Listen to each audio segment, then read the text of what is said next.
இன்னும் சற்று நேரத்தில் மாண்புமிகு குடியரசு துணைத் தலைவர் அவர்கள் இந்த விழா மேடைக்கு வர இருக்கிறார். அனைவரும் அமைதி காக்குமாறு அன்புடன் கேட்டுக்கொள்கிறோம். நன்றி.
It is indeed our pleasure and privilege to welcome the Honorable Vice President of India to the dais.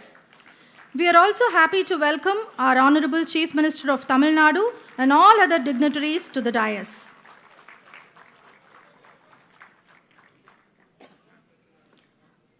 விழாவின் தொடக்கமாக தேசிய கீதம் இசைக்கப்படும். தொடர்ந்து தமிழ்த்தாய் வாழ்த்து பாடப்படும். அனைவரும் எழுந்து நிற்குமாறு அன்புடன் கேட்டுக்கொள்கிறோம். May we all rise for the national anthem to be followed by தமிழ்த்தாய் வாழ்த்து.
நீராறும் கடலுடுத்த நிலமடந்த கெழிலொழுகும்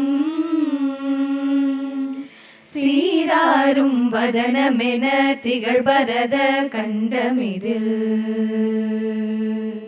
தெக்கணமும் அதில் சிறந்த திராவிடனல் திருநாடும் தக்க சிறு பிறை நுதலும் தரித்தனரும் திலகமுமே அத்திலக வாசனை போல் அனைத்துலகும் இன்பமுற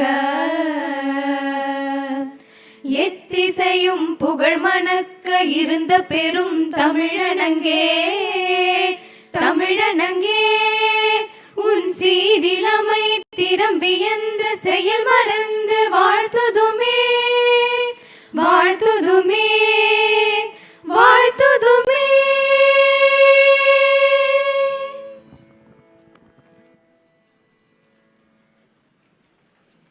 வரவேற்புரை வழங்க வருமாறு மாண்புமிகு நீர்வளத்துறை அமைச்சர் அவர்களை அன்புடன் அழைக்கிறோம்.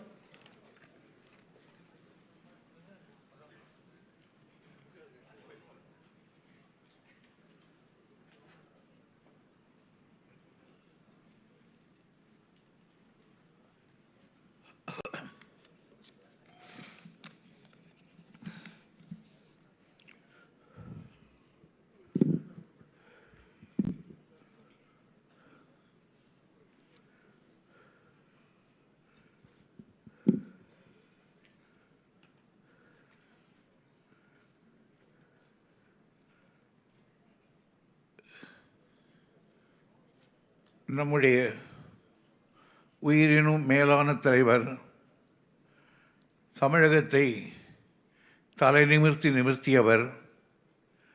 திராவிட இயக்கத்தை 50 ஆண்டு காலம் தன் தோளிலே சுமந்தவர். அந்த மாபெரும் தலைவருடைய திருவுருவ சிலையை திறக்கின்ற இந்த விழாவின் தலைவர் போற்றுதலுக்கும் நம்முடைய பாராட்டுதலுக்கும் உரிய தமிழகத்து முதல்வர், கலைஞரை ஒத்த செயல் வீரர் நம்முடைய தளபதியார் அவர்களே, இந்த சிலையினை திறந்து வைத்து நம்மையெல்லாம் மகிழ்ச்சி கடலை ஆழ்த்தியிருக்கின்ற இந்திய துணைக்கண்டத்தினுடைய துணை குடியரசுத் தலைவர் மாண்புமிகு மேதகு வெங்கையா நாயுடு அவர்களே,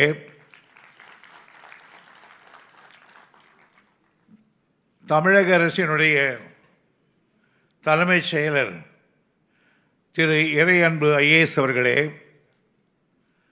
இந்த விழாவில் வந்து கலந்து கொண்டு கௌரவித்திருக்கின்ற பல்வேறு இயக்கத்தினுடைய தலைவர் பெருமக்களே,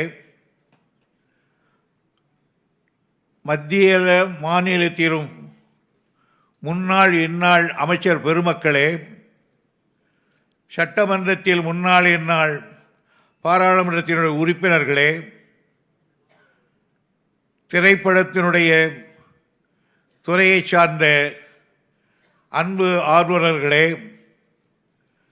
பல்வேறு தமிழ் சங்கங்களுடைய சார்பிலே குழுமியிருக்கின்ற பெரியவர்களே மற்றும் வந்திருக்கிற அனைவருக்கும் முதற்க என்னுடைய நன்றியையும் வணக்கத்தையும் நான் தெரிவித்துக் கொள்கிறேன். இன்றைக்கு நம்மை பொறுத்தவரையில் ஒரு பெருநாள், சிறந்த நாள். ஒரு பக்கத்திலே மகிழ்ச்சி நாள், ஒரு பக்கத்திலே தலைவருடைய சிலையை பார்த்த பொழுது நெஞ்சம் உருகிவிட்டது. காரணம், நம்முடைய நேரிலே பேசுவதைப் போலவே அந்த சிலை அமைக்கப்பட்டிருக்கிறது. அதை பார்த்து கண்ணீர் விடாமல் வெளியே வர முடியவில்லை. இத்தகைய நிலையை உருவாக்கி தந்தவர் நம்முடைய தலைவர் தளபதியார் அவர்கள்தான். அவர்தான் அந்த இடத்தை தேர்ந்தெடுத்தார். அந்த இடம் ஒரு காலத்திலே சாதாரணமான இடமாக காட்சி அளித்தது. அதை எடுத்து தமிழக தலைமைச் செயலகமாக சட்டப்பேரவை நடக்கின்ற இடமாக மாற்றி ஒரு மகத்தான கட்டிடத்தை எழுப்பியவர் தலைவர் கலைஞர் அவர்கள். எழுப்பியவர் என்பதல்ல, ஒவ்வொரு நாளும் காலையிலும் மாலையிலும் அந்த இடத்துக்கு வந்து ஒவ்வொரு செங்கல்லாக பார்த்து பார்த்து அடுக்கிவிட்டு எழுப்பியவர். அந்த நிலையிலே நான் அப்பொழுது இந்த பொதுப்பணித்துறை அமைச்சராக இருந்தவன். கட்டுகிற வேலை எனக்கு. ஆனால் யோசனை சொல்லி அதை அழகுபடுத்தியவர் தலைவர் அவர்கள்தான். ஆனால் அவர் கனவு நனவாகி வந்த நேரத்தில் அதை மீண்டும் ஒரு மாயைக்கு கொண்டு போய் விட்டார்கள். ஆனாலும் முடியாததை முடித்து காட்டுவதில் தலைவருக்கு நிகர் தலைவர்தான். நம்முடைய தலைவர் தளபதிக்கு நிகர் தளபதி தான். அந்த இடத்தை அவர் சொன்னார் என்னிடத்தில், இந்த இடத்திலே தான் என்று. அசந்து போய்விட்டேன். அப்பனுக்கு தப்பாமல் பிறந்திருக்கிறாயே, எங்கே வைக்க வேண்டும், ஏன் வைக்க வேண்டும், எதற்கு வைக்க வேண்டும், இந்த சிலை அங்கே இருந்தால் எப்படிப்பட்ட பேச்சு வரும் என்பதையெல்லாம் நினைத்து அதை அந்த இடத்தை செலக்ட் பண்ணார் நம்முடைய தலைவர் தளபதி அவர்கள். தளபதி அவர்களே, உங்களோடு நாங்கள் மூசவர்களாக இருக்கலாம், ஆனால் உங்கள் அறிவு திறமையின் முன்னால் நாங்கள் இளையவர்கள், நீர் பெரியவர். நான் பார்த்தேன். அது மட்டும் இல்லை, அந்த சிலையை அந்த இடத்துல நிறுவி காட்டியிருக்கிறார். அதுவும் எப்படி, மாண்புமிகு இந்திய குடியரசு துணைத் தலைவர் அவர்களே, எப்படிப்பட்ட இடம் தெரியுங்களா? நேரு சிலை, அது அடுத்து பெரியார் சிலை, அது அடுத்து கலைஞர் சிலை, முதல் நேரு சிலை திறந்தது காமராஜர், பெருந்தலைவர் காமராஜருடைய சிலை, அதை திறந்தது பண்டித ஜவஹர்லால் நேரு. அடுத்து பெரியார் சிலை, அதை திறந்தது எங்கள் தலைவர் கலைஞர். அடுத்து அண்ணா சிலை ஒரே வரிசையில், அதை திறந்தது ஜஸ்டிஸ் பார்ட்டியினுடைய தலைவர்களில் ஒருவர் சரட்டி ராமசாமி முறையார் அவர்கள். இன்றைக்கு எங்கள் தலைவர் சிலையை நீங்கள் திறந்து வைத்திருக்கிறீர்கள். இந்த வரலாற்று ஏடு, இந்த வரலாற்று ஏழில் நீங்கள் துணைத் தலைவராக இந்திய திருநாட்டில் இருப்பதை போல் இன்றைக்கு எங்கள் தலைவருக்கு சென்னையிலே சிலை திறந்திருக்கிறீர்கள். இந்த சிலை இருக்கிற வரையில் நீங்களுடைய பெயர் இந்த சாலையிலே, அண்ணா சாலையிலே இருக்கும் என்பதை நான் தெரிவித்துக் கொள்ள கடமைப்பட்டிருக்கிறேன். நம்முடைய துணைத் தலைவர் அவர்கள் நம்ம சென்னைக்கு வேண்டியவர். அவரை போன முறை இன்விடேஷன் கொடுக்கும்போது போய் கேட்டேன், நானும் பாலும், என்னங்க ரொம்ப நாளாக நீங்கள் டெல்லியில் இருக்கீங்க, மந்திரியாக இருக்கீங்க, யாரை பார்த்தாலும் இங்கோட்டு ஓட்டு இப்படி ஒன்று கோட்டு மாட்டிக்கிறான், ஆனால் நீங்கள் எங்களை போலவே வேட்டி சட்டையில் இருக்கீங்க. ரெண்டு பேர் தான் வேட்டி சட்டை கட்டுறீங்க. ஒன்று அவர், இன்னொன்று நண்பர் சிதம்பரம் அவர்கள். எந்த நிலையிலும் போட்டார். அப்போ அவர் சொன்னார், எனக்கு இதுதான் பிடிக்குதுன்னார். அதுலேயும் வேட்டி கட்டுறது நம் நாட்டும் கட்டுறார். ஆந்திராவில் கீப்பாசியாக கட்டிக்குவான் எந்த ஊரில் போனாலும். ஆனால் நாம் எப்படி கட்டுவோமோ அப்படியே கட்டுறாரு. ஆக நீங்கள் எங்கள் ஊருக்காரர்.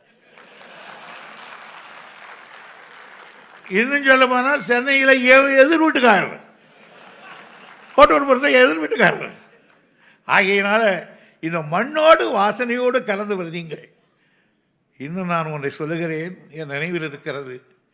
எங்கள் தலைவரை கைது செய்த அன்றைக்கு நீங்கள் எங்கள் அறிவகத்துக்கு வந்தீர்கள். பேராசிரியர் உட்கார்ந்து இருந்தார். நீங்கள் பட்ட பாட்டை நான் பக்கத்தில் இருந்த நேரிலே பார்த்தவர். தலைவரை கைது செய்து விட்டார்கள் என்பதில் அப்பொழுது அமைச்சர் வாஜ்பாய் பொன் போட்டு துடிக்கிறார். அந்த துடிப்பு தான் இன்றைக்கு அவர் சிலையை திறப்பதற்கு தங்களுக்கு ஒரு வாய்ப்பு கிடைத்திருக்கிறது. ஆகையினால் நீங்கள் வந்து திறந்ததிலே எங்களுக்கு மகிழ்ச்சி, பெருமை. அதே போன்று நான் ஒன்றை இந்த நேரத்தை சொல்லியாக வேண்டும். இந்த சிலையை பார்த்த பிறகும், இதனுடைய அமைப்புகளை வேலைகளை பார்த்த பிறகும், இதனுடைய வெற்றிக்கு ஒரே ஒரு ஆள் தலைவர் யோசனை சொன்னார். ஆனால் அதை அற்புதமாக செய்தவர் என் நண்பர் ஏவா வேலுவர்கள். நான் பாராட்டாமல் இருக்க முடியாது. பாராட்ட வேண்டிய நேரத்தில் பாராட்டுவதுதான் பண்பு. அசந்து போய்விட்டேன். அவரே தனியாக யாரும் இல்லாமல் செய்த அந்த வேலைகளை இரவு பகல் என்று அங்கேயே படுத்து கிடந்தார் ரோட்டில். அந்த அளவுக்கு செய்த அவருக்கு என்னுடைய பாராட்டை நான் தெரிவித்துக் கொள்கிறேன். இன்னும் இந்த நிலையில் எங்களுடைய அழைப்பினை ஏற்று, எங்கள் தலைவருடைய அழைப்பினை ஏற்று இங்கே வந்து இந்த சிலையை திறந்து வைத்திருக்கின்ற நம்முடைய மாண்புமிகு இந்திய குடியரசுத் தலைவர் அவர்களுக்கு என்னுடைய இந்த கட்சியினுடைய பொதுச் செயலாளர் என்ற முறையிலும், எங்கள் திராவிட முன்னேற்றக் கழகத்தின் சார்பிலும், தமிழக அரசின் சார்பிலும் மனமார்ந்த நன்றியையும் வணக்கத்தையும் தெரிவித்து உங்களை வருக வருக என்று நான் வரவேற்கிறேன் என்று கூறி விடைபெறுகிறேன். நன்றி, வணக்கம்.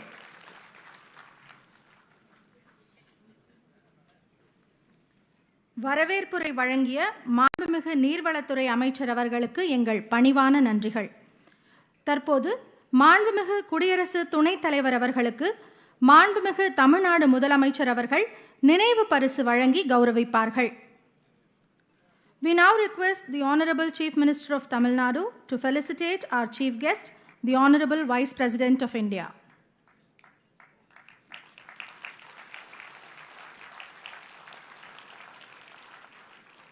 Thank you very much, sir. 80 ஆண்டு கால பொது வாழ்வில் 50 ஆண்டு காலம் சட்டமன்ற உறுப்பினராக பதவியை வகித்தவர், 5 முறை தமிழ்நாட்டின் முதலமைச்சராக சீரிய முறையில் பணியாற்றி தமிழக மக்களுக்காக தன் வாழ்நாளையே அர்ப்பணித்து அரும்பணி ஆற்றியவர் முத்தமிழறிஞர் கலைஞர் அவர்கள். ஏழை எளிய மக்களின் வாழ்க்கை தரத்தை மேம்படுத்த நல்ல பல திட்டங்களையும் சட்டங்களையும் வகுத்து நிறைவேற்றியவர். ஒப்பாரும் மிக்காரும் இல்லாத தனிப்பெரும் தலைவர் முத்தமிழறிஞர் கலைஞர் அவர்களை பற்றிய ஒரு காணொளி தொகுப்பை இப்போது காண்போம்.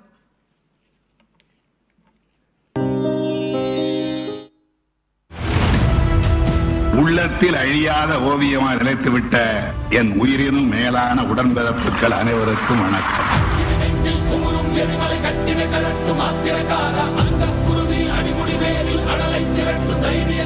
சங்கந்தரு, தங்கத்தமிழ், வங்கக்கடல் பொங்கும், இளம் சிங்க குரல் எங்கும் எழ, ஒன்றே குலம் என்றே சொல்லி வாழ்ந்த இனம்.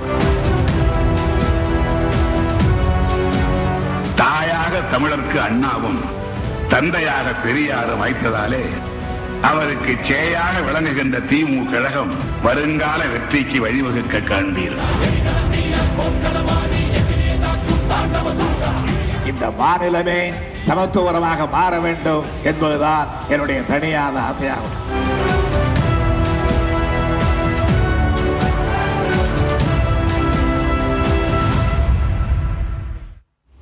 நவீன தமிழ்நாட்டின் சிற்பி கலைஞர். கலைஞர் என்பது வெறும் பெயர் அல்ல, தமிழ்நாட்டின் அடையாளம். தமிழர்களின் உணர்வுகளில், உள்ளங்களில், அவர்தம் இல்லங்களில் நீக்கமர நிறைந்திருக்கிறது அவர் பெயர். இந்த மண்ணில் வாழும் ஒவ்வொரு மனிதனின் வாழ்க்கையிலும் தாக்கத்தை ஏற்படுத்தி இருக்கிறார் கலைஞர். சமத்துவமான, கண்ணியமான வாழ்க்கை குறித்த தொலைநோக்கு பார்வையும், தமிழ்நாட்டின் எதிர்காலம் குறித்த ஒரு மாபெரும் கனவும் அவருக்கு இருந்தது. தன் சிந்தனையால், நிர்வாக திறனால், எளிய மனிதர்களின் மீதான அக்கறையால், மானுட பற்று நிறைந்த கொள்கை உறுதியால், தீட்டிய திட்டங்களால் தமிழ்நாட்டின் முகத்தையே மாற்றி அமைத்த தலைவர் கலைஞர். அந்நாள் தொட்டு இந்நாள் வரை பதப்படுத்தப்பட்ட நிலம் இது. பக்குவமடைந்த பூமி அது. திராவிட இயக்கம் திரட்டிய செல்வம். நெல் விதைத்தால் தவறி இங்கு புல் விளையாது. கல்வி வேலை வாய்ப்புகளில் சமூக அடிப்படையே தேவை என்றும் நல்லதோர் இடஒதுக்கீடே நம் இயக்க முழக்கமாகும். தந்தை பெரியாரின் மாணவன், அறிஞர் அண்ணாவின் தம்பியான கலைஞர் தமிழ்நாட்டின் முதலமைச்சராக முதல் முறை பதவியேற்ற போதே சமூக நீதிக்கான விதையை ஆழ ஊன்றி வைத்தார். ஆம், அதுவரை வழக்கத்தில் இருந்த மனிதனே இழுத்துச் செல்லும் கைரிக்ஷா முறைக்கும் முடிவு கட்டினார் கலைஞர்.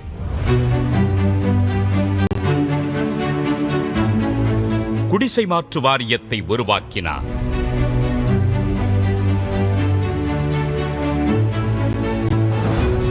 சமூக நீதியில் தணியாத தாகம் கொண்ட கலைஞர் மிகவும் பிற்படுத்தப்பட்டோர் பிரிவை உருவாக்கியதோடு இஸ்லாமியர்களுக்கும் அருந்ததியர்களுக்கும் தனி ஒதுக்கீட்டை லட்சக்கணக்கான மக்களின் வாழ்வில் ஒளியேற்றினார்.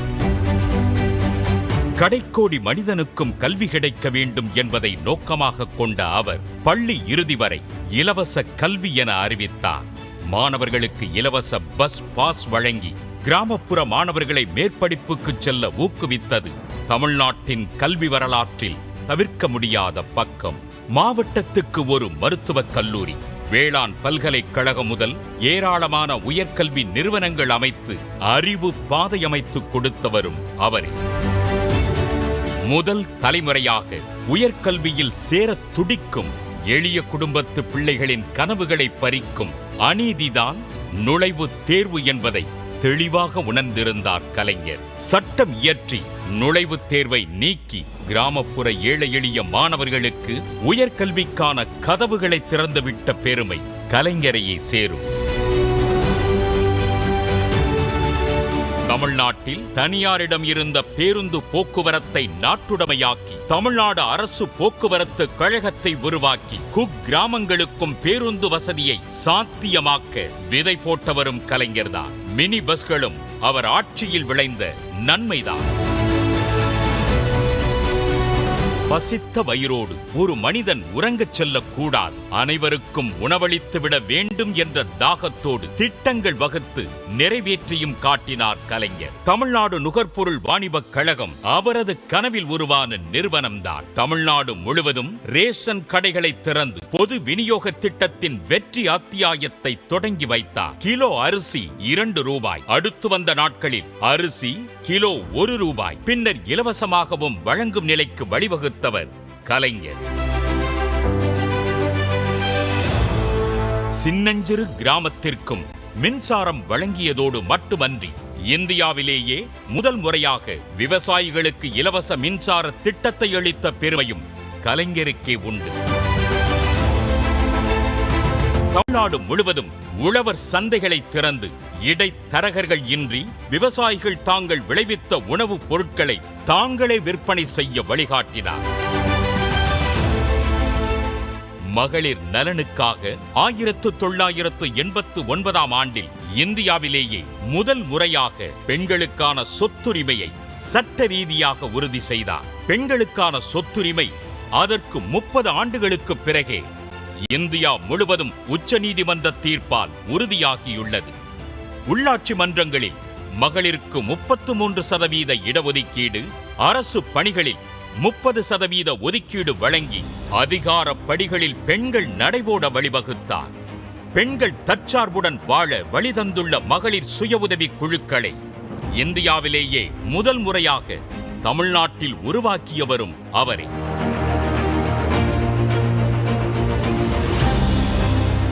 ஒன்றிய அரசால் முத்திரை திட்டமாக விளம்பரப்படுத்தப்படும் உஜ்வாலா திட்டத்திற்கே கலைஞர்தான் முன்னோடி என்பது பலருக்கும் வியப்பாக இருக்கக்கூடும். சமையல் எரிவாயு சிலிண்டர், அடுப்புடன் கூடிய இலவச எரிவாயு இணைப்பு வழங்கும் திட்டத்தையும் 15 ஆண்டுகளுக்கு முன்பே தமிழ்நாட்டில் நடைமுறைப்படுத்தியவர் கலைஞர்.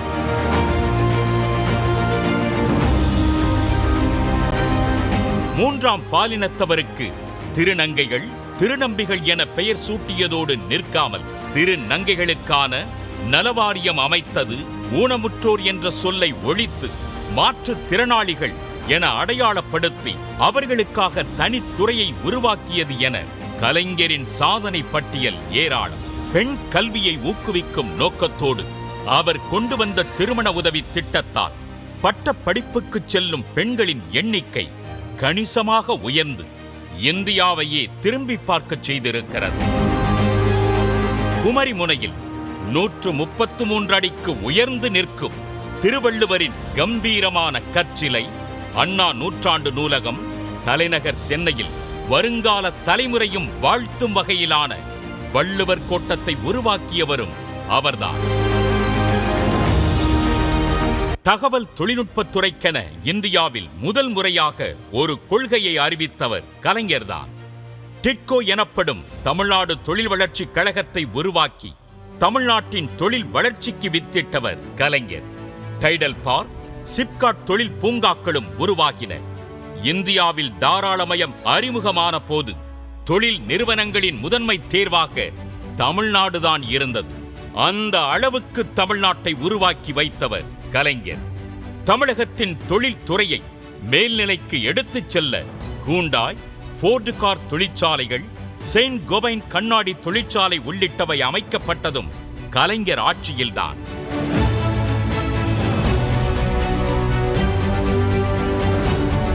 ஜனநாயகம் காக்கவும் ஈழத்தமிழர் நலனை நாடியதாலும் இருமுறை ஆட்சியை விலையாக கொடுத்தவர் கலைஞர். சுதந்திர தினத்தன்று மாநில முதலமைச்சர்கள் தேசிய கொடியை ஏற்றும் உரிமையை பெற்றுத் தந்தவரும் அவர்தான். தந்தை பெரியாரின் இறுதிக் கனவான அனைத்து சாதியினரும் அர்ச்சகராக வழி செய்வதற்கான சட்டத்தை அவரே நிறைவேற்றினார். தாய்மொழியாம் தமிழுக்கு செம்மொழி தகுதியை பெற்றுத் தந்தது என கலைஞர் பதித்த தடங்கள் கணக்கிலடங்காதது.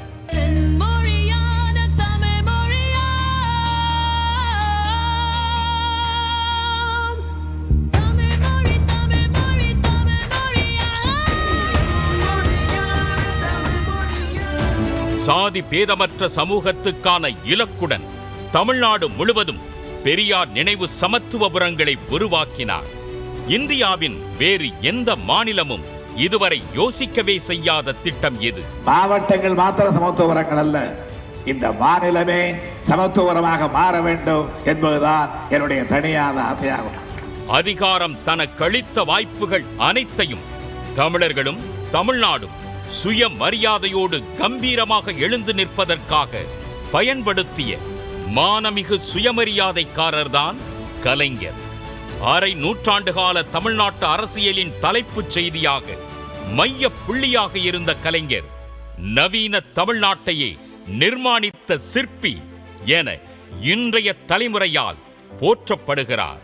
ஆம், நவீன தமிழகத்தின் சிற்பியும் அவர்தான். தமிழ்நாட்டின் தனித்துவமான கம்பீரமான அடையாளமும் அவர்தான்.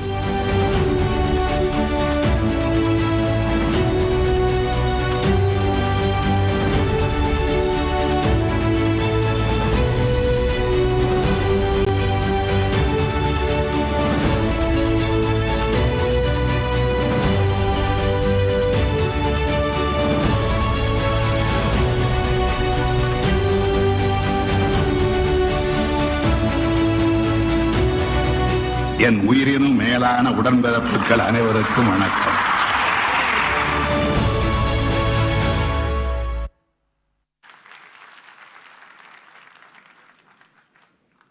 நன்றி.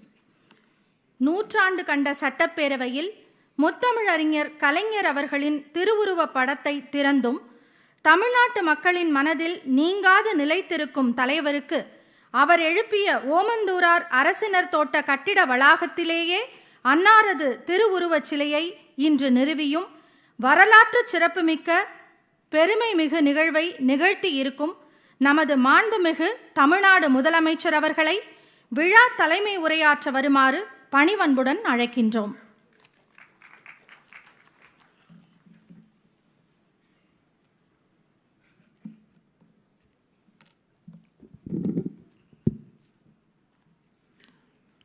அன்புள்ள முத்தமிழறிஞர் தலைவர் கலைஞர் அவர்களின் திருவுருவச் சிலையை திறந்து வைத்து நிறைவாக விழா பேருரை ஆற்றுவதற்காக வருகை தந்துள்ள மாண்புமிகு இந்திய குடியரசு துணைத் தலைவர், மதிப்பிற்கும் மரியாதைக்கும் உரிய திரு வெங்கையா நாயுடு அவர்களே, அனைவரையும் வரவேற்று மகிழ்ந்திருக்கக்கூடிய மாண்புமிகு நீர்வளத்துறை அமைச்சர் என்னுடைய அருமை அண்ணன் துரைமுருகன் அவர்களே, மாண்புமிகு தமிழக அமைச்சர் பெருமக்களே, பல்வேறு அரசியல் கட்சியை சார்ந்திருக்கக்கூடிய தலைவர்களே, நிறைவாக நன்றி உரையாற்றிருக்கக்கூடிய தலைமைச் செயலாளர் இறையன்பு ஐஏஎஸ் அவர்களே, சட்டமன்ற நாடாளுமன்ற முன்னாள் இந்நாள் உறுப்பினர்களே, என்னுடைய பாசத்திற்குரிய என்னுடைய அருமை நண்பர் சூப்பர் ஸ்டார் ரஜினிகாந்த் அவர்களே, பத்திரிகை மற்றும் ஊடகத்துறையை சார்ந்திருக்கக்கூடிய நண்பர்களே, கலைத்துறை, அரசியல் துறை மற்றும் பல்வேறு துறைகளில் ஜாம்பவான்களாக விளங்கி கொண்டிருக்கக்கூடிய அருமை தோழர்களே, நண்பர்களே, என் உயிரோடு கலந்திருக்கக்கூடிய தலைவர் கலைஞர் அவர்களின் உயிரினும் உயிரான அன்பு உடன்பிறப்புகளே, உங்கள் அனைவருக்கும் என்னுடைய அன்பான வணக்கம். வாழ்விலோர் பொன்னாள் என்று என்னாலும் மகிழ்ந்து போற்றும் நாளாக இந்த நாள் அமைந்துள்ளது. தமிழ்நாட்டை, இந்த தமிழினத்தை, இந்த தமிழ் நிலத்தை வான் உயரத்துக்கு உயர்த்திய முத்தமிழ் கலைஞர் அவர்களுக்கு நம்முடைய நன்றியின் அடையாளமாக தமிழின தலைவரின் இந்த மாபெரும் சிலை எழுப்பப்பட்டுள்ளது. தமிழ்நாட்டின் நிலையை உயர்த்த பாடுபட்டவர் என்பதால் தான் முத்தமிழறிஞர் கலைஞர்களுக்கு தமிழ்நாடு முழுவதும் சிலை எழுப்பப்பட்டு வருகிறது. இன்று எழுப்பப்பட்டிருக்கக்கூடிய சிலைக்கு இருக்கக்கூடிய சிறப்பு என்னவென்று கேட்டால், தந்தை பெரியாருக்கும் பேரறிஞர் அண்ணாவுக்கும் இடையிலே நம்முடைய முத்தமிழறிஞர் தலைவர் கலைஞருடைய சிலை அமைந்திருக்கிறது. இது மிக மிக பொருத்தமாக அமைந்திருக்கிறது. தந்தை பெரியாரின் ஈரோட்டு பள்ளியிலே படித்தவன்,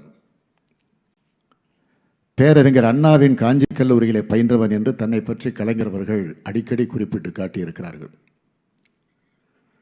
அதற்கு ஏற்பவே பெரியாருக்கும் அண்ணாவுக்கும் இடையிலே தலைவர் கலைஞருடைய சிலை அமைந்திருக்கிறது. இன்னொரு சிறப்பு என்னவென்று கேட்டால், முத்தமிழறிஞர் தலைவர் கலைஞர் அவர்களால் இந்த ஓமந்தூரார் தோட்டத்திலே உருவாக்கப்பட்டதுதான் இந்த மாபெரும் கட்டடம். தமிழ்நாடு சட்டமன்ற பேரவைக்காக கட்டப்பட்ட கட்டடம் இது. தற்போது மருத்துவமனையாக செயல்பட்டு கொண்டிருந்தாலும் அதை கம்பீரமாக கலைஞர் அவர்களின் கனவு கோட்டையாகவே எழுந்து நிற்கிறது. அதுதான் அவரது சிலை எழுப்பப்பட்டிருக்கிறது. சிலையை திறந்து வைத்திருக்கக்கூடிய இந்த நிகழ்ச்சி, இந்த விழா நடக்கக்கூடிய இடம் கலைவாணர் அரங்கமானது. ஒரு காலத்தில் பாலர் அரங்கம் என்று இது இருந்தது. அதனை மிக பிரம்மாண்டமாக கட்டி எழுப்பி கலைவாணர் அரங்கம் என்று பெயர் சூட்டியவரும் நம்முடைய தலைவர் கலைஞர் அவர்கள்தான். இத்தகைய சிறப்புகள் கொண்ட விழாவுக்கு மகுட வைப்பதைப் போல இந்திய குடியரசினுடைய துணைத் தலைவர் மாண்புமிகு வெங்கையா நாயுடு அவர்கள் வருகை தந்து தலைவர் கலைஞருடைய சிலையை திறந்து வைத்திருக்கிறார்கள். நம்முடைய நட்புக்குரிய இனிய நண்பராகத்தான் மாண்புமிகு இந்திய குடியரசினுடைய துணைத் தலைவர் அவர்கள் எப்பொழுதும் இருந்து வருகிறார். துரைமுருகன் அவர்கள் குறிப்பிட்டு காட்டியதைப் போல 2001ஆம் ஆண்டு தலைவர் கலைஞர் அவர்கள் மிக கொடூரமான முறையிலே அன்றைய ஆட்சியாளர்களால் கைது செய்யப்பட்டப்போ, அன்றைக்கு குடியரசுத் தலைவராக இருந்த KR நாராயணன் அவர்களும் பிரதமராக இருந்த வாஜ்பாய் அவர்களும் துடிதுடித்து போனார்கள். அப்பொழுது அன்றைய ஆட்சியாளர்களை கடுமையாக கண்டித்து கடுமையாக விமர்சித்தவர் தான் இங்கே வந்திருக்கக்கூடிய என்னுடைய மாண்புமிகு வெங்கையா நாயுடு அவர்கள். அதே நட்பை இன்று வரையிலே பேணி வரக்கூடியவராக தொடர்ந்து இருக்கிறார். தலைவர் கலைஞருடைய சிலையை திறந்து வைக்க யாரை அழைக்கலாம் என்று நாங்கள் சிந்தித்த நேரத்தில் துணை குடியரசுத் தலைவர் அவர்களது முகம்தான் எங்களுடைய நெஞ்சிலே தோன்றியது. அவரை நேரில் சந்தித்து கேட்ட நேரத்தில் மனப்பூர்வமாக ஒப்புக்கொண்டார். மாண்புமிகு குடியரசு துணைத் தலைவர் திரு வெங்கையா நாயுடு அவர்கள் மிக சிறந்த நாடாளுமன்ற ஜனநாயகவாதி என்று பெயர் எடுத்தவர். மாநிலங்களவையை கொந்தளிப்பான சூழலிலும் திறம்பட கையாண்டவர். எனவேதான் கலைஞர் அவர்கள் சட்டமன்றத்தில் 60 ஆண்டுகள் பணியாற்றியதற்கு எத்தகைய திறமை வேண்டும் என்பது மாண்புமிகு குடியரசு துணைத் தலைவர்களுக்கு தெரியும். இன்று தலைவர் கலைஞரின் சிலையை அவர் திறப்பது மிக மிக மிக மிக சால பொருத்தமாக அமைந்திருக்கிறது. இந்திய நாட்டின் துணை குடியரசுத் தலைவர் என்ற மிக உயர்ந்த பதவியில் இருக்கும்போது நம்முடைய தமிழின தலைவரின் சிலையை திறந்து வைத்திருப்பது இன்னும் பெருமைக்குரிய நிகழ்வாக இது நடந்து கொண்டிருக்கிறது. தமிழ்நாடு சட்டமன்றத்தில்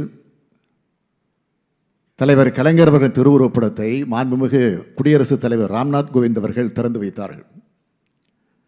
தலைவர் கலைஞரின் சிலையை குடியரசு துணைத் தலைவராகி நீங்கள் இங்கே வந்து திறந்து வைத்திருக்கிறீர்கள். இந்திய நாட்டின் பிரதமர்களை உருவாக்கியவர் நம்முடைய முத்தமிழறிஞர் கலைஞர் அவர்கள். இந்திய நாட்டினுடைய குடியரசுத் தலைவர் பலரை உருவாக்கியவர் நம்முடைய முத்தமிழறிஞர் கலைஞர் அவர்கள். இந்திய அளவில் நிலையான ஆட்சியை உருவாக்குவதற்கும் துணை நின்றவர் நம்முடைய முத்தமிழறிஞர் கலைஞர் அவர்கள். தமிழ்நாட்டில் 5 முறை முதலமைச்சராக இருந்து இந்த நவீன தமிழகத்தை உருவாக்கியவரும் நம்முடைய தலைவர் கலைஞர் அவர்கள். அத்தகைய மாமனிதருக்குத்தான் சிலை அமைக்கப்பட்டிருக்கிறது. திராவிட முன்னேற்றக் கழகம் முதலாக 1967ஆம் ஆண்டு ஆட்சி அமைத்த நேரத்தில் கலைஞர் சொன்னார், ஏழை குலத்தில் உதித்த ஒரு தமிழன் ஏறுகிறான் அரசு கட்டிலில், இனி ஏழைக்கு வாழ்வு வந்தது என்று தலைப்புச் செய்தியாக முரசொலியிலே தலைவர் கலைஞர் அவர்கள் குறிப்பிட்டு காட்டியிருக்கிறார். பேரறிஞர் பெருந்தகை அறிஞர் அண்ணா அவர்கள் 2 ஆண்டுகள் தான் ஆட்சியில் இருக்கக்கூடிய நிலை இயற்கை நமக்கு அனுமதித்தது. அதன் பிறகு ஆட்சி பொறுப்பை ஏற்ற இந்த இயக்கத்தை தனது இறுதி மூச்சு வர காப்பாற்றியவர் நம்முடைய முத்தமிழறிஞர் தலைவர் கலைஞர் அவர்கள். நம் தலைவர் கலைஞர் அவர்கள் பன்முக திறமை கொண்டவர். எந்த துறையை எடுத்துக்கொண்டாலும் அந்த துறையில் கோலோச்சியவர் நம்முடைய தலைவர் கலைஞர் அவர்கள். இலக்கியமா எத்தனை குறளோவியமும் தொல்காப்பிய பூங்காவும் பொன்னர் சங்கரும் காலத்தால் அழிக்க முடியாத காப்பியங்கள். திரையுலகமா இன்றும் பராசக்தி மனோகரா பூம்புகார் வசனங்கள் நாட்டிலே ஒலித்து கொண்டுதான் இருக்கிறது. என்னுடைய பாசமிகு நண்பர் சூப்பர் ஸ்டார் ரஜினிகாந்த் அவர்கள் வருகை தந்திருக்கிறார்கள். அவருக்கு நன்கு தெரியும், நன்கு அறிவார். திரையுலகத்திற்குள் வரக்கூடியவர்கள் கலைஞரின் வசனத்தை பேசி அதில் தங்கள் திறமையை நிரூபித்து உள்ளே நுழைந்தவர்கள் என்பது வரலாறு. அரசியலா ஒரு மாபெரும் அரசியல் கட்சியின் தலைமை பொறுப்பு ஏற்று ஏறக்குறை 50 ஆண்டுகள் அதை ஏற்று வழிநடத்தியவர் ஒரே தலைவர். ஆட்சியா இன்றைக்கு நாம் காணக்கூடிய நவீன தமிழ்நாடு என்பது தலைவர் கலைஞர் அவர்களால் உருவாக்கப்பட்டிருக்கிறது. அதற்கான தொலைநோக்கு பார்வை அவருக்கு இருந்தது. அதற்கான உள்ளார்ந்த அக்கறை அவருக்கு இருந்தது. ஏனென்றால் தமிழ்நாட்டில் அடக்கி ஒடுக்கப்பட்ட மக்களின் விடியலாக அவர் விளங்கினார். அத்தகைய மக்களின் உயர்வுக்காக எழுதினார், அவர்களுக்காக பேசினார், அவர்களுக்காக போராட்டம் நடத்தினார், அவர்களுக்காக சிறையில் இருந்தார். ஆட்சி அதிகாரம் கிடைத்ததும் அவர்களுக்காக திட்டங்களை தீட்டினார். அந்த திட்டங்களால் உருவானதுதான் இந்த தமிழ்நாடு. அதனால்தான் அவரை ஃபாதர் ஆஃப் மாடர்ன் தமிழ்நாடு, நவீன தமிழ்நாட்டின் தந்தை என்று இன்றைக்கும் புகழ்ந்து கொண்டிருக்கிறோம். அவர் உருவாக்கிய கல்லூரிகளில் படித்தவர்கள், அவரால் வேலைவாய்ப்பு பெற்றவர்கள், அவர் காப்பாற்றி கொடுத்த சமூக நிதியால் உயர்வு பெற்றவர்கள், இலவச மின்சார திட்டத்தால் மண்ணை செழிக்க வைத்திருக்கக்கூடிய உழவர் பெருமக்கள், சிப்காட் சிட்கோ தொழில் வளாகங்களால் வேலைவாய்ப்பை பெற்றோர், குடிசை மாற்று வாரியத்தால் வீடுகளை பெற்றோர், நிலங்களை பெற்ற ஏழை எளியவர்கள், மருத்துவ காப்பீட்டு திட்டத்தால் நல்வாழ்வு பெற்றவர்கள், மகளிருக்கு சொத்துரிமை தரப்பட்டதால் சொத்துக்கள் பெற்ற மகளிர்கள், சுய உதவி குழுக்களால் வாழ்க்கை தரம் உயர்ந்த மகளிர்கள், பல்லாயிரக்கணக்கான நெசவாளர்கள், லட்சக்கணக்கான அரசு ஊழியர்கள் என தாய் திருநாட்டில் திரும்பிய பக்கமெல்லாம் நலத்திட்டங்கள் மூலமாக கோடிக்கணக்கானவர்களுக்கு பயனளித்த வான்போற்றும் வள்ளல் தான் நம்முடைய தலைவர் கலைஞர் அவர்கள். தமிழ்நாட்டின் ஒவ்வொருவரும் அவரால் பயன்பெற்றவராக, அவர் தீட்டிய திட்டங்களால் பயன்பெற்றவர்களாகத்தான் இருப்பார்கள்.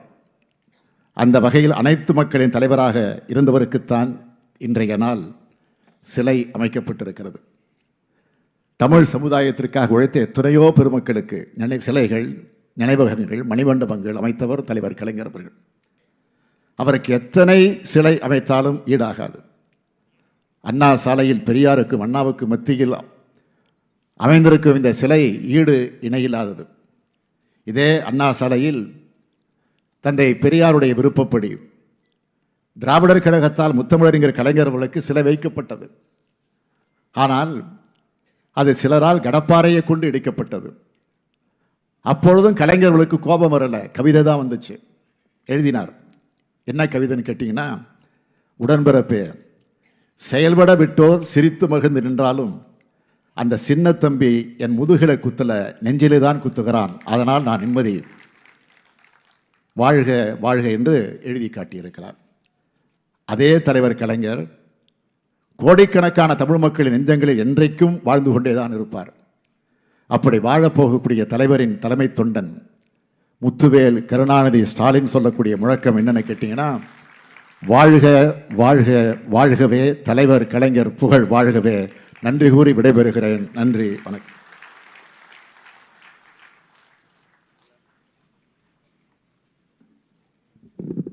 முத்தமிழ் அறிஞர் கலைஞர் அவர்களின் அரும் பணிகளையும் பெருமைகளையும் எடுத்துரைத்து தலைமை உரையாற்றிய மாண்புமிகு தமிழ்நாடு முதலமைச்சர் அவர்களுக்கு எங்கள் பணிவான நன்றிகள். We now request our esteemed chief guest, the Honorable Vice President of India, to deliver the special address. முத்தமிழறிஞர் டாக்டர் கலைஞர் அவர்களின் சிலையினை திறந்து வைத்த நமது இந்திய திருநாட்டின் மாண்புமிகு குடியரசு துணைத் தலைவர் அவர்கள் தற்போது விழா பேருரை ஆற்றுவார்கள்.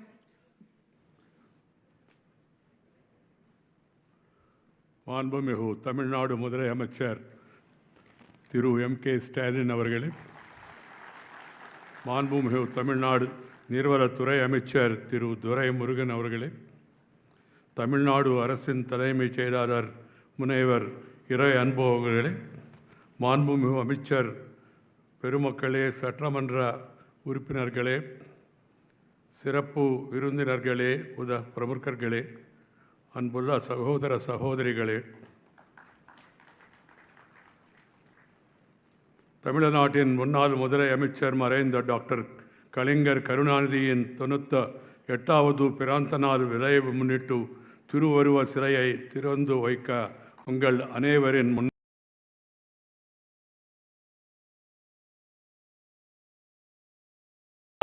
முற்பதில் பெருமகிழ்ச்சி அடைகிறேன். நிச்சயமாக இந்தியாவின் மிகவும் ஆற்றல் வாய்ந்த முதல் வர்க்கத்தில் ஒருவர். Friends, brothers and sisters, I feel really happy to be here today amidst you all and also have the privilege of unveiling the statue of a great son of India, of this great country.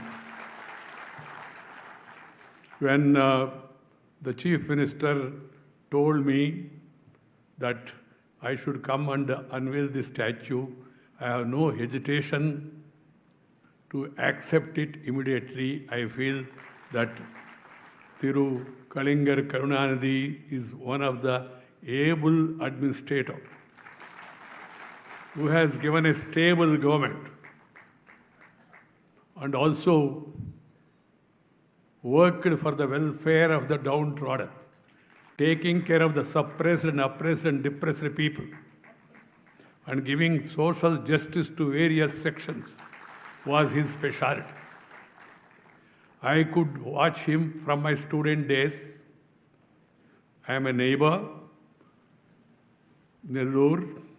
I used to come to Chennai, and even during my student days also, I used to keenly observe the speeches of the great leaders of this region, even Sri Chakravarti Rajagopalachari ji, Thiru Kamaraj Nadar, then Thiru Annadurai, even late M.G. Ramachandran, and then, of course, Kalaignar is one of the best speakers in the country. Clarity of vision, thought, and the way he used to articulate to the people his thoughts, his ideas, his ideology was really very good and it impressed me in that young age. Though I had my own political leanings at that time and also had certain differences with the views expressed by Dr. Kalaignar, but the way he used to put forth his point of view, try to convince people, has impressed me at this young age. I am also privileged to have interaction with him as the party president at that time. Of course, I am no longer in politics. I have retired from politics, but not tired from public life. That's why I am going around the country, meeting people, greeting people, talking with people, walking with the people, spending time with the people.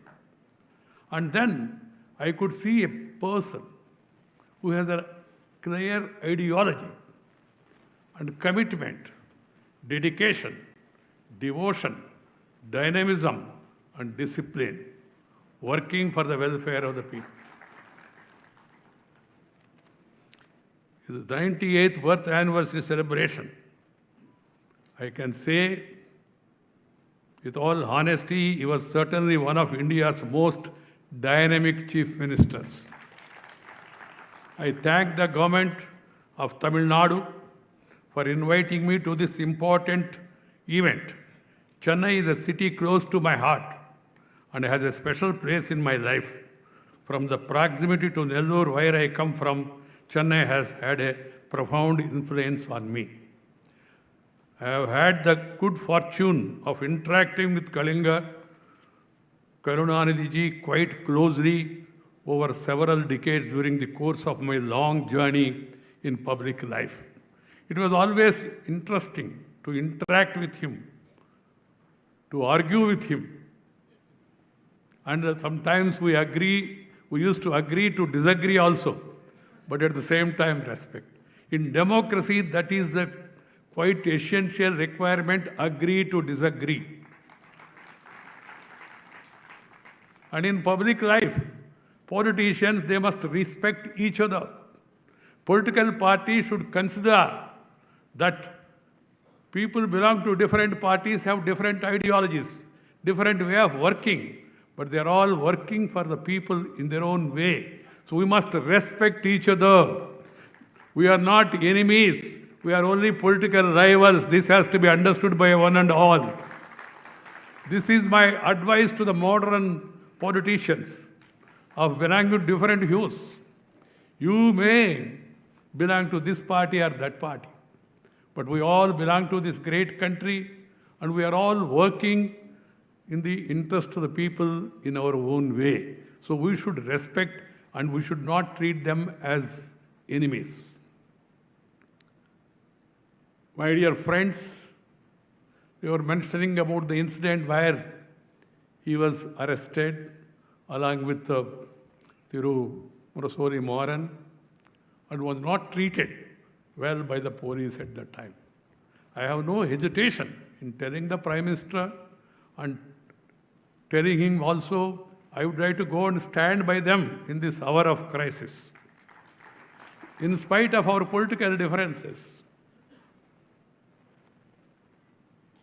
because we must all respect democracy, respect rule of law. That is very much necessary. He was an astute politician who won every election he contested, and provided leadership to his party for nearly 50 years. As the Tirukkural says, Saralvallan Sorvilan Anjan Avane Ihalvellel Arkum Aridu. Mighty in word, of unforgettable mind, of fearless speech, it is hard to conquer such man. He was an able chief minister. He left a lasting legacy of development and social welfare. He was a gifted orator who could hold audience spellbound with his wit, literary flavor, and learned expositions. In public life, there must be some humor, along with the grammar. That will add to the glamour. And he had all the three. Humor, grammar. Grammar means subject, not the other Vyakaranam. Knowing the subject, having hold on the subject. And then it will definitely add to the glamour. I did not speak much about glamour. We have so many people here sitting in the audience also, including the superstar. My dear friends, I feel that we must always consider the position as an instrument of public service, not to enjoy the fruits of power. Kalaignar himself said it. Position is like a crown of thorns. He had an artistic, cultural, and journalistic flair that earned him the honorific title of Kalinga. After his play, Thookumidai became a resounding success. He was truly a multifaceted personality who has left an indelible impression on the development canvas of Tamil Nadu. Through his scripts and dialogues, he blazed a new trail in Tamil cinema. As an insightful commentator on current affairs and political analyst, Kalaignar wielded a powerful pen, writing extensively in Murasoli, the party's publication he founded. The common stand which runs through the work of Kalaignar Karunanidhi, the administrator, the social activist, the political reformer, the script writer, the poet, the playwright, the journalist, and the author is that of a special quality and inclusive development. My dear brothers and sisters, we are quite fortunate that after our independence in 1947, we have had in our country a series of illustrious prime ministers and chief ministers who have shaped the developmental trajectory of our great nation. They have made tremendous efforts in their own way, in their respective states, union territories, and at the union government level to respond to people's aspirations, design policies, create programs, build institutions. These consistent efforts have taken our country forward, guided by the enlightened pathway shown by the constitutional makers. These leaders at various levels have tried to give meaning to the words in our constitution. Bearing few aberrations, they have helped India shape into a vibrant, progressive democracy upholding the vision contained in the preamble of the constitution. Kalaignar Karunanidhi comes in this list of iconic leaders who had put people at the center of their work. People must be at the center. Whenever you think, whenever you write, whenever you do something, you must have the people at the center. People's welfare. Now India is on the move, undoubtedly. We are now becoming a strong nation. We have a stable government, able leadership, and we have different political parties in our country ruling different states. But my suggestion is that all of us must work together for the welfare of the people, taking care of the downtrodden and taking care of the state. If the states develop, then the country will develop. Country cannot progress without the development of the states.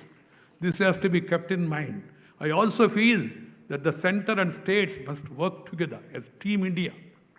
We are Team India, and we should all work together, forgetting our political differences.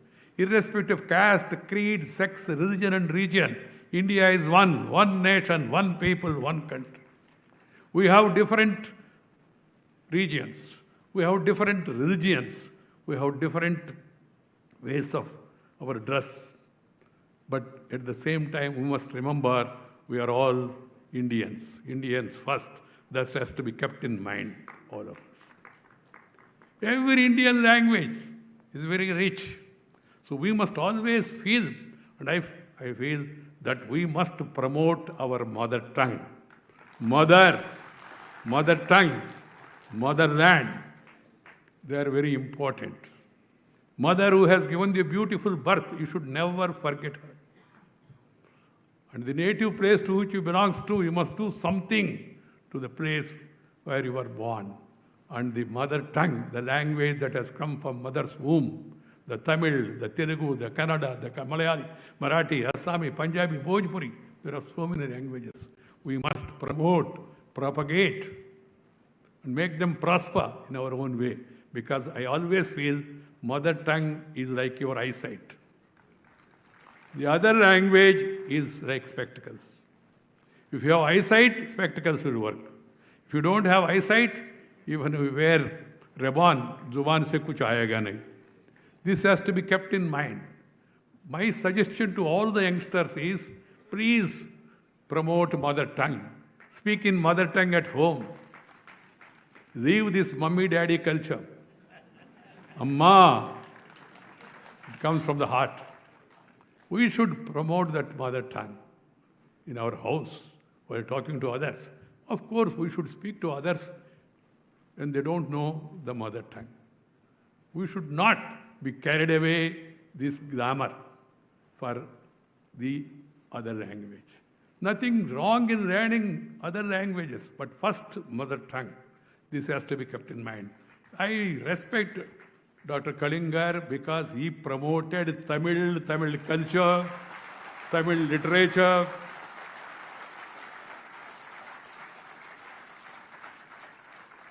And every person in public life must do it. Wherever I go, you were talking about my dress. I like the dress, I wear it. When I became vice president, some media people came to me and asked me, sir, now you have become vice president. I said, yes. Then they said, sir, you have become vice president. I said, yes, yeah. Tell me what you want. They were hesitating to ask me. I said, come on. They said, sir, what about the dress? I understood. I told them in my own way, no change of dress, only change of address will be there, that's all. And wherever I go, even to international conferences, I wear this dress.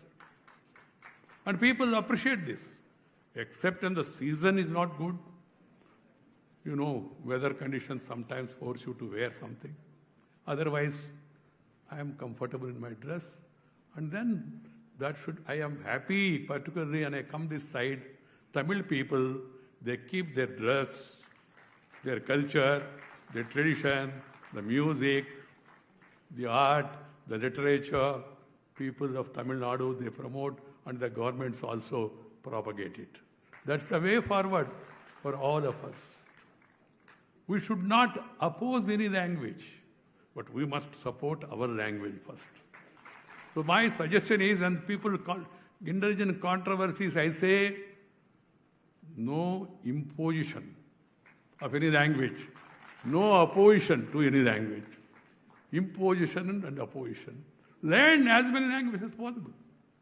If you want to work on a larger canvas, you need to learn the language spoken by majority of the people. You need to learn even international languages also. But first, you must master your mother tongue. And then you will excel. Each of our states in our country has a vibrant, unique quality. Each of our state is rich in linguistic richness, literary and cultural treasures, excellent architecture, particularly in Tamil Nadu, excellent architecture. The remarkable craftsmanship. I saw the statue. It is live. So that's why I appreciated and found out who is the person who has crafted this. Scientific and industrial agricultural accomplishments. We as a nation have moved forward and have made perceptible progress by recognizing and celebrating this fascinating diversity and capitalizing on inherent strength. Each one of our Indians, they have something special in them. We have to recognize that and we have to encourage it. We have realized that we can bring about a rare synergy if we tap into the abundant hidden energy that is waiting to be kindled with each of our citizens in each of our state. That's what visionary leaders like Kalaignar Karunanidhi has tried to do. His vision was to empower people, especially those who were marginalized and were outside the circle of development. He was a leader who thought of Udaivar Sandai. He took the welfare of the farmers' markets, a health insurance scheme for the poor.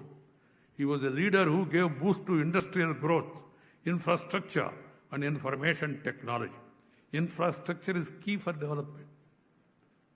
Every government should focus more on infrastructure.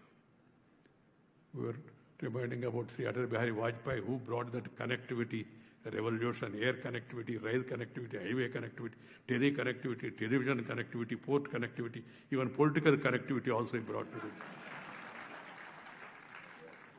He worked with both the parties in Tamil Nadu, DMK as well as ADM. That was the rare quality of a leader.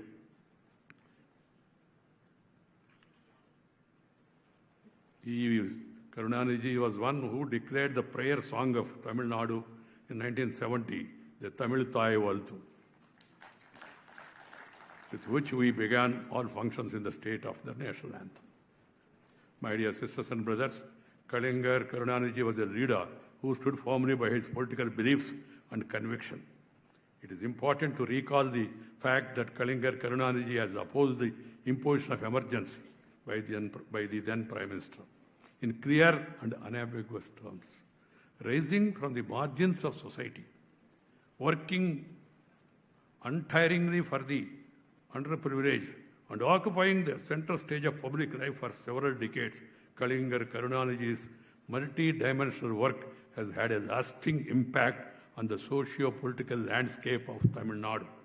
Kalaignar has left behind an enduring political legacy few leaders can boast of. I am sure that the current Chief Minister, DMK Stalin, will be guided by the vision and work of his illustrious father. I once again thank the government of Tamil Nadu for inviting me to this special event and wish the Chief Minister, Stalin, his cabinet colleagues and others working all together, and the civil servants working in the state, all the best in their untiring efforts to continue the development journey of the state with the same earnestness as Kalaignar did. I am happy particularly today, this evening, I could see many of my friends who are my colleagues in Parliament, present and past also, political friends from different political parties. I would have been more happy if everybody, all political party people were here. That should be the culture. We must respect our leaders, irrespective of political ideologies and all.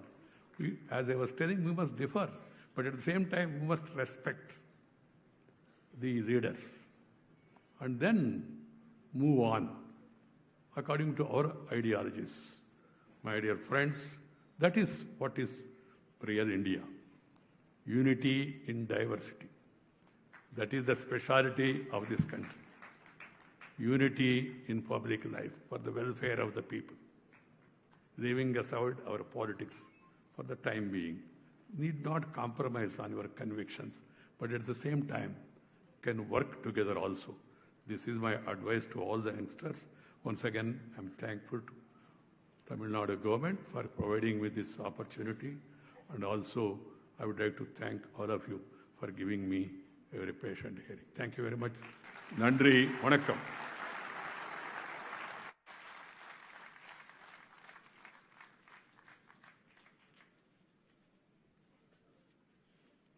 Thank you very much, sir, for your invaluable address. நன்றியுரையாற்ற வருமாறு மரியாதைக்குரிய தமிழ்நாடு அரசின் தலைமைச் செயலாளர் முனைவர் வே. இறை அன்பு அவர்களை அன்புடன் அழைக்கிறோம்.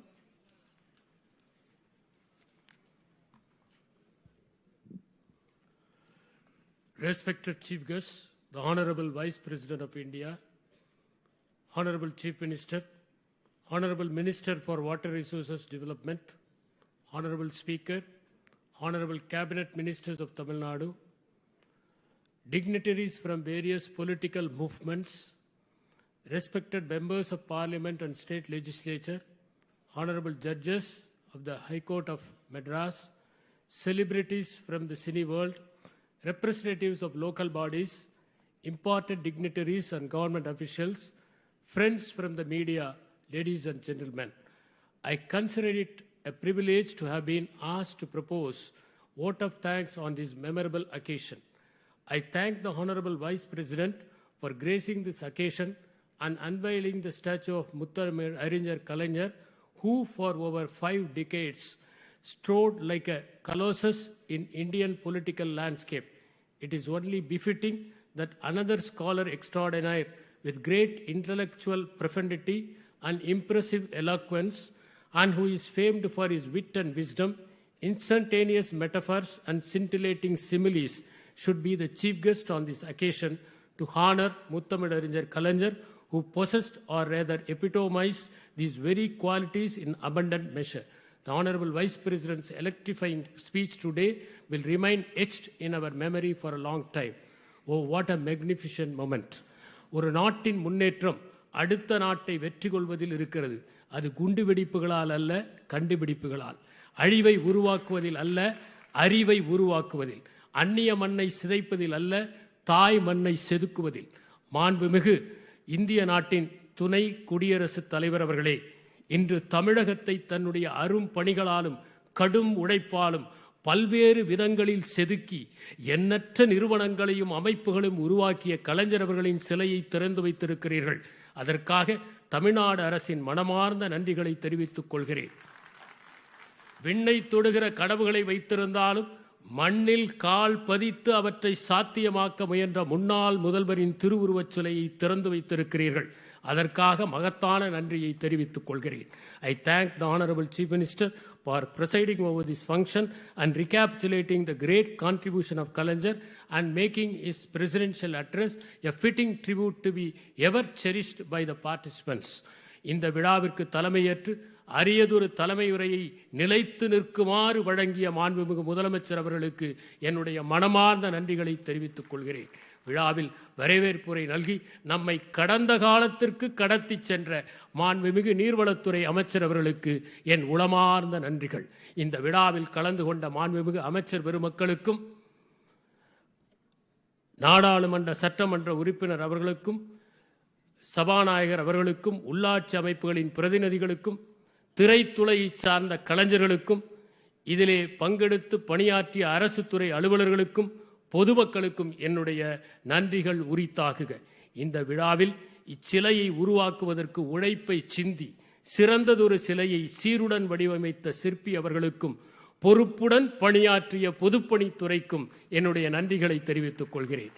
இங்கே நடப்பவற்றை உன்னிப்பாக பதிவு செய்த காட்சி ஊடகம், அச்சு ஊடகம் என அனைத்து ஊடக பிரிவுகளையும் சார்ந்த அத்தனை பேருக்கும் என்னுடைய நன்றிகளை நான் தெரிவித்துக் கொள்கிறேன்.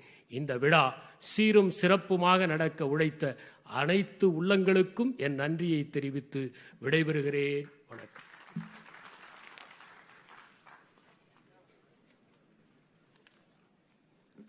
விழாவின் நிறைவாக தேசிய கீதம் இசைப்பவர்கள் சென்னை காவல்துறை பேண்ட் வாத்திய குழுவினர். We request you all to rise for the national anthem.